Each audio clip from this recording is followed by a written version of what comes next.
இந்த வார்த்தைக்குள்ள ஒருவன் அடைக்கப்பட்டிருப்பான், ஆனால் அவன் வாழ்க்கை ஆண்டு ஒரு நாள் மறந்து போகவே மாட்டார். அவனை மறந்துட்டு ஆண்டவருக்கு இருக்க முடியாது.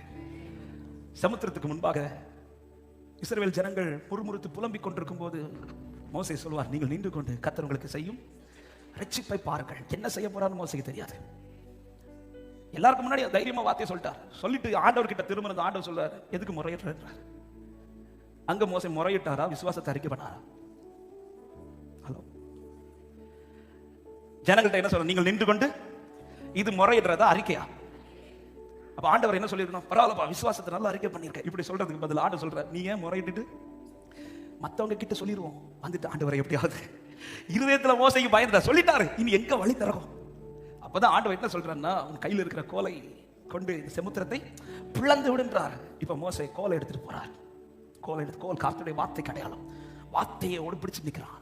பெரிய சமுத்திரம், பெரிய சமுத்திரம். சமுத்திரத்துக்கு முன்பாக மோசே கோலை நீட்டி நிற்கிறான். ஆமென். அவன் நீட்டின உடனே வேதம் சொல்லுகிறது, யாத்திராகமம் 14வது அதிகாரம் 21வது வசனத்தை வாசிகள். மோசே தன் கையை சமுத்திரத்தின் மேல் நீட்டினான். அப்பொழுது கர்த்தர் முழுதும் பலத்த கீழ் காற்றினார். சமுத்திரம் ஒதுங்கும்படி செய்து வார்த்தை என்கிற கோலை கொண்டு சமுத்திரத்துக்கு முன்பாக நீட்டி நின்றதும் கர்த்தர் அவனை நினைத்தருளி ஒரு கீழ் காற்றை வீச பண்ணினார். வார்த்தைக்குள் இருக்கிறவனை கர்த்தர் நினைப்பார், அவனுக்கு ஒரு காற்று வீசப்படும் என்று விசுவாசிக்கிறவங்க. என்னை ரொம்ப ஆச்சரியப்படுத்தினது, ஆமென், இவன் கோல் எடுத்துட்டு போகும்போது, மலைக்கு மேல யோசுவாவுக்கு கோல் எடுத்து போகும்போது 2 பேர் கூட போகிறார்கள், ஊரும் ஆரோனும். ஆமென். ஏன் அவர்கள் போகிறார்கள்? மோசே கை கீழே விழுந்துடக்கூடாது.